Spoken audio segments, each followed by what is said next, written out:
This video will deal with strategic management. Now you'll see from the slide that it's part 1 of 3, so there are 3 videos on this topic, and of course you should really consult all of them, make sure you understand them. But let's look at strategic management in this video. Well, to start, there are 4 steps in strategic management. Analyze the opportunities and threats or constraints that exist in the firm's external environment. So look at the opportunities and threats that exist in the external environment. You can see here we are partially recommending a SWOT analysis: strengths, weaknesses, opportunities and threats. And here we're looking at the external components, the opportunities and threats. So analyze the external factors that influence the business. Then formulate strategies that will match the firm's strengths and weaknesses with environmental threats and opportunities. Now, it's important to do a proper assessment of the firm's capability of dealing with issues from the outside, particularly adverse issues, problems that arise on the outside. So it's important that the management are aware of what may happen and have contingency plans in place should something untoward or something not desirable happen. So it could be, for example, the government changes corporate taxes, or it could be that local government increase business taxes, or there can be a variety of issues right away across all of the factors that can impinge upon a business from the external environment. But having formulated the strategies, it's important to be able to implement the strategies. They're not just theoretical constructs, they're not just idle speculations. The formulated strategies should be capable of implementation. And once they've been implemented, it's important that they can be evaluated. And if need be, corrective action is taken, is allowed, or is capable. The corrective action to fix any shortcomings in the strategies that were designed, or perhaps something new in the environment has presented itself since the whole exercise was begun. So it's important to be able to evaluate the environment, implement the strategies, and then do a complete evaluation again to make sure that the strategies are appropriate. So we have 4 key steps there: analyze, formulate, implement and evaluate. Now, strategy implementation and formulation. Well, strategy has a planning component and an action component. For a start, strategy formulation. Well, it is positioning forces before the action. So the strategy formulation is working out what can be done if something happens, something arising within the environment, or something happening within the marketplace, or one of the competitors changes strategies, or it could be any one of several issues. But what can the company do? In other words, it's like positioning forces going into battle. The general must organize the troops and the different hardware that goes into a military battle, organize it in a way that is likely to bring victory. And the business people are doing the same. They're marshalling their resources, they're checking, they're evaluating the environment, they're evaluating all of the evidence that has been presented to check its credibility, and then they're trying to design policies which will enable them to continue in business in the face of perhaps very severe adverse conditions. So it's important that the management look at the effectiveness of what they're proposing, look at the policies that they're considering, try to envisage what would be the likely outcomes if the policies were implemented, and how effective would the policies be. And all of this, in a sense, is an intellectual process. It's trying to work out, trying to calculate in advance before anything happens, trying to work out what are the likely effects of implementing such a policy or such a strategy. What will the competitors do? What will the customers do? What will all the stakeholders in the business think of the business when it implements the strategy? Will they be supportive or will they be cynical? And doing all of this is, in a sense, an intellectual process. It could be that the management have several meetings and they talk amongst themselves and try to brainstorm possible scenarios and situations and try to envisage the various outcomes. But in a sense, it's intellectual. Nothing has happened. They haven't implemented the policies in practice. They're trying to envisage what is the likely outcome if they implement that policy. So it requires good initiatives and analytical skills. It requires the management to apply themselves diligently to the problem, to look at various scenarios and various possibilities, and to analyze clearly and effectively. They need to have good analytical capability. And then it requires coordination among a few individuals. They need, in the end, once they've agreed the policies, they need to discuss how it will be implemented, what adverse effects could be imagined or may arise, what will they do in the event of something adverse happening, what is their backup strategy. So it may be that a few of the managers who are particularly interested in this particular situation will get together and plan together and monitor it together, because one may miss a point, the others may pick it up. Now, strategy implementation, well, it is managing forces during the action. So the implementation is more action based. The policies have been worked out, the strategies have been worked out, precisely what's required and when it's required and how it's going to be used and so on. All of that's been worked out in advance. The implementation is actually doing it. But it's not just doing it, it's doing it with efficiency. So the ideal strategy is one that has an implementation stage, but an implementation stage that is resourceful and applies the assets efficiently so that the policy will be a success. It's not just a question of applying the assets or applying the resources. Anyone can do that, but it's applying them efficiently. That's the issue. It's an operational process. This is doing. This is it's not theoretical. This is actually getting their hands dirty. This means delivering the strategy. It requires special motivation and leadership skills. Not everyone can do it. Only the people who are adequately motivated and possess the skills to motivate others and lead by example and demonstrate the likely outcomes and the advantages of the particular strategy and so on.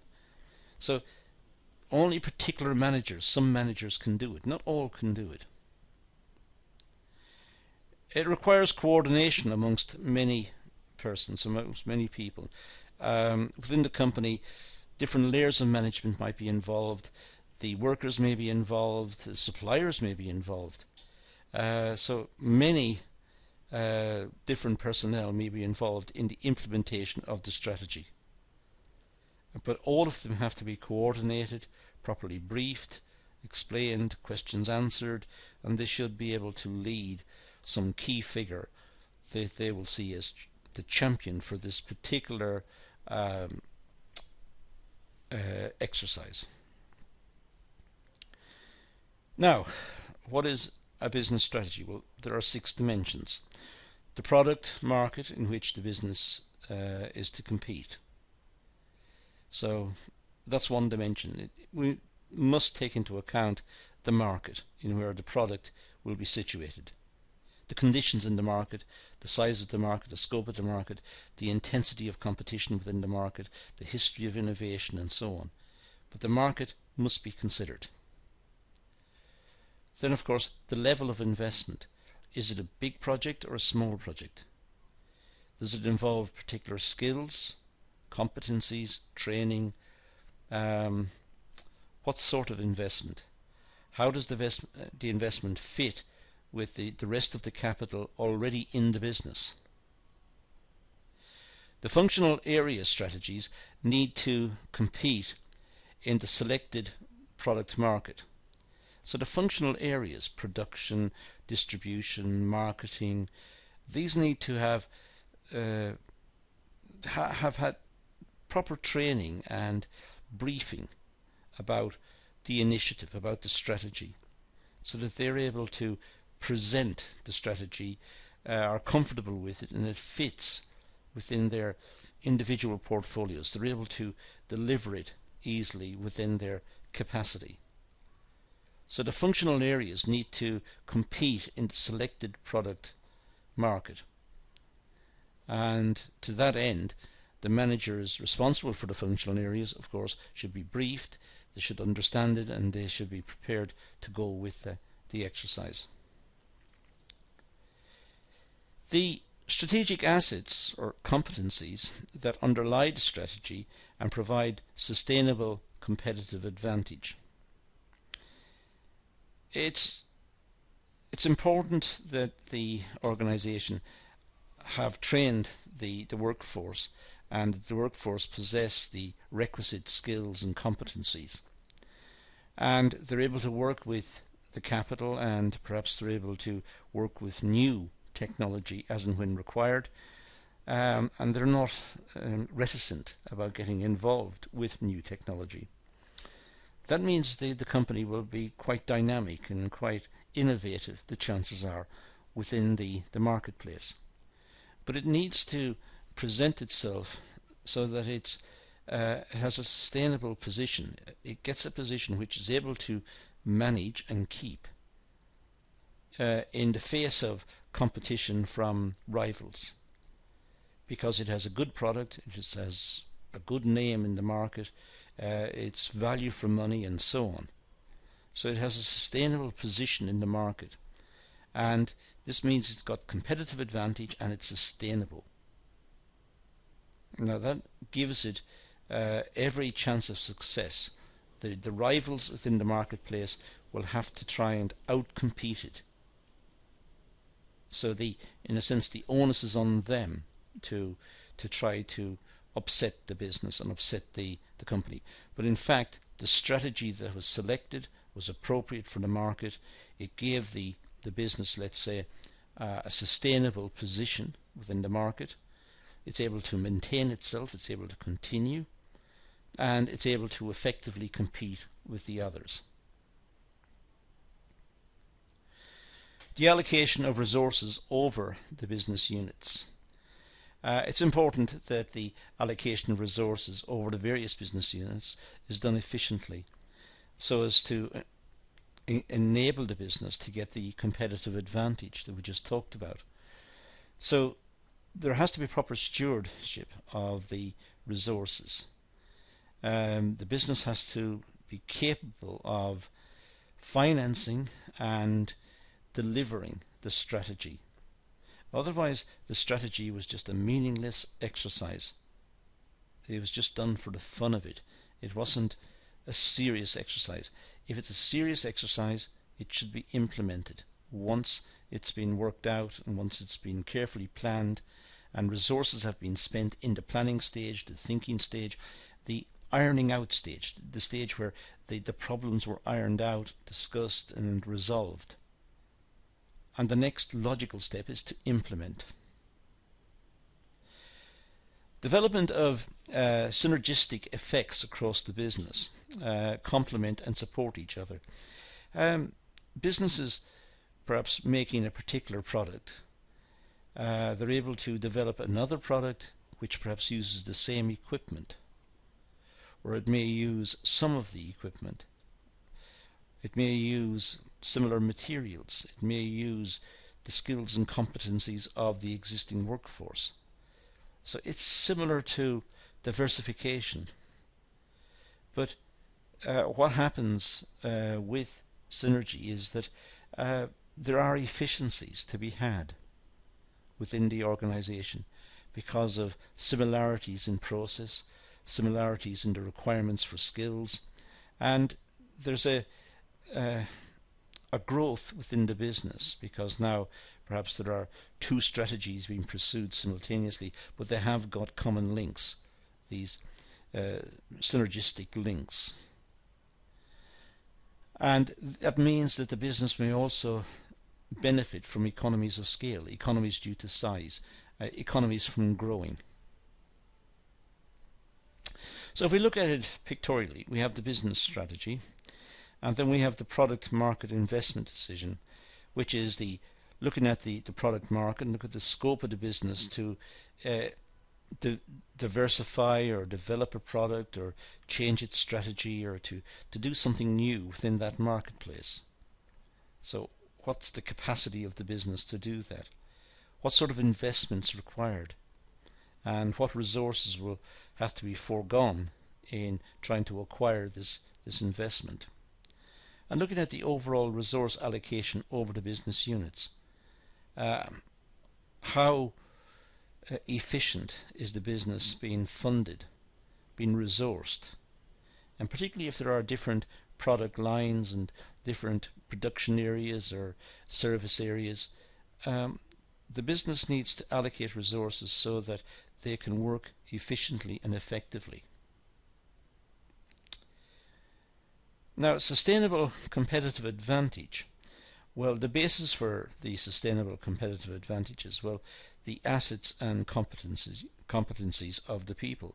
It could be that the organization has got good equipment, modern equipment, latest technology, skilled workforce, highly competent, highly trained, and they're also able to run a particular strategy perhaps alongside another successful strategy, perhaps a different product or a different service, and the two of them are able to support each other. The staff working on one can change over easily to work on the other, so there are efficiencies all the way through. If key personnel are away ill or away on holidays, the personnel from the other area of the business could perhaps be able to step over and maintain production for short periods of time. So that's the basis for the competitive advantage, the sustainable competitive advantage. There are also the functional area strategies, looking at the product, the price, the distribution, etc. I put in price here. It's not really a functional area, but it's one that we have to talk about all the time, so just inserted it towards the top of the list. But the company should look at the different functional areas: production, distribution, accounts, marketing, all of the areas that the company work on, and trying to ensure that each part of those functional areas is run not just efficiently, but it has its own strategy for its own development. This is particularly important in the cases of, let's say, capital. When pieces of capital are wearing out, it's important that the management have a good strategy for the replacement of the capital. They don't wait for it to break down and terminate, because that would terminate the business as well. They want to have a strategy in place for replacement, but not just any replacement. They need to have perhaps the latest technology, efficient machines, and also ones that are easily learnt by the workforce. The training curve and the learning curve is not too steep, so that the workers are able to acquire the skills and competencies to work with the new equipment. So a strategy has to be in place. Now that's just one area. if you look at all of the functional areas, distribution, logistics, whatever it is, there should be strategies, small scale strategies admittedly, but for all of the functional areas to enable them to be efficient and to plan ahead, so that they're not just firefighting, they're not just dealing with problems here and now, only to find they have more problems tomorrow. They have a strategy which will give them some sort of continuity and some sort of efficient way of working. Now, strategy levels, well, there's the CEO, the Chief Executive Officer or Chairman or whatever we wish to call him or her. And there are the directors under that person, and then there are the business managers. So we have, let's say, 3 businesses. So we have a company that has, let's say, 3 distinct businesses. And under the businesses we have the functional managers. Now we can see how the strategies here have to, in a sense, cascade. The chairman and the board of directors will design the corporate strategy. The corporate strategy will need substance, so it needs to have the objectives identified by the business managers, who work out what they need to achieve, and they move down from the business level down to the more operational level. So the strategy cascades downwards.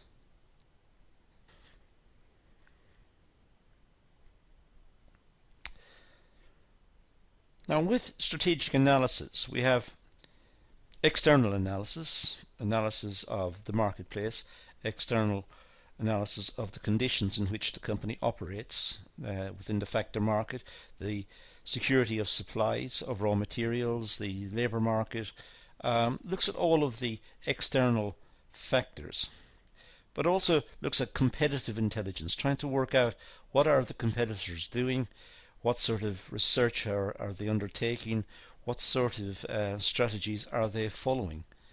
And it's important to try and deal with those strategies and deal with them effectively by having, of course, stronger and better thought out strategies also.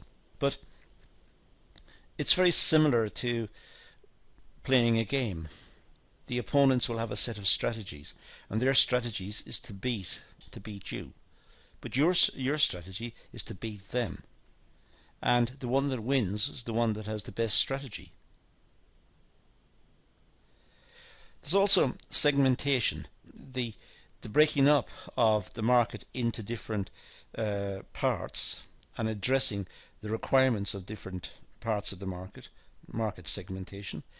But there could also be an element of segmentation within the business, where different departments are able to provide services and become, in a sense, specialists within the business of supplying particular services or particular products. And to that end, the company may be seen as somewhat segmented. It's not necessarily a bad thing. It depends on the product, it depends on the processes. It could be a good thing because it enables specialists to come together, be efficient, share ideas, and work in teams. It could be that it's just aiming at market segmentation, as I said earlier. There's also the internal analysis. This is the more embracive internal analysis, where the senior management may look at the whole organization, trying to work out the direction in which the organization needs to travel, given its endowments of capital, workers, skills, competencies, given the sets of management and the style of management and the history of the company, the reputation in the business, in the market, I should say. Given all of that, the management can try and work out what is the best internal strategy. And developing a future orientation. Strategies are forward-looking. That's what strategies do. They try to plot out ways of working and ways of coordinating resources to bring about a good set of results at some future time period. So it's important that the senior management have a sense of direction. They know where the business will be, all being well. They'll know where it'll be in, say, 5 or 10 years' time. At least they're aiming in some direction. It's not just drifting along day to day. If it drifts along without any sense of direction, the analogy is like a ship on the sea. It'll just hit the rocks. But it should have a sense of direction which will enable it to sustain itself. Now the external analysis, well, looking at customers, as I said, looking at customer requirements, looking at their perception of the product, of the business, after sales service, value for money, quality, and so on. Looking at the competitors. The competitors are not passive. The competitors are active, and they're there to win the customers and win the battle, have a superior strategy. Perform some market analysis to see what changes are coming about in the marketplace. What are the customers thinking, or what is it that influences them, and what fashions and changes are on the horizon. What wider environmental issues, for example government policy towards business, trade union policy, perhaps globalization, just contact with companies overseas, the rates of interest that's charged by the banks. What impact will all of these have on the business? So try to evaluate each of them and have some sort of idea about what to do in the event of something bad, something appearing on the horizon that's not welcomed. The internal analysis, well, performance analysis, try to work out productivity figures, for example, or monitor absenteeism and look at turnaround figures, and try to look at the quality and the number of returns, and try to measure as much as possible. Metrics are a good indicator for the performance of the business. So it's a determination of strategic options. Try to work out what are the various options given what the management know of the internal structure of the business and the resources available within the business. What can the management do to more effectively compete and more effectively grow the company, perhaps? So identify the strategy, look at the resources, look at the performance metrics that are available, and try to see what way forward to the achievement of the strategy can be plotted out. What is the right route? So with the external analysis, look at the opportunities, threats, trends, and strategic uncertainties. Look at all of those issues. And with the internal, look at strategic strengths, weaknesses, problems, constraints, and uncertainties. Because all of these beset the business, and in a sense these are internal. And out of all of this, develop the strategy and identify the appropriate strategy and select it, because that is the way forward. And it's not just someone then just guessing what the way forward is or having a shot in the dark. This is someone who has, perhaps the managing director, who has carefully collated a lot of evidence by careful scrutiny of the business and looking at the performance of the business and looking at the resources, looking at the skills and competencies, looking at the competitors, looking at all of the factors we've discussed, and then coming up with a strategy. As I said, this is just part one of a three-part series, so there are 2 more videos on this topic, which I suggest you give your care and attention to, and make some good notes out of this, and pad out your notes with additional reading. Strategic analysis is an extremely important subject in business and management. But that's all we're going to deal with here, so let's leave it at that and say thank you for watching.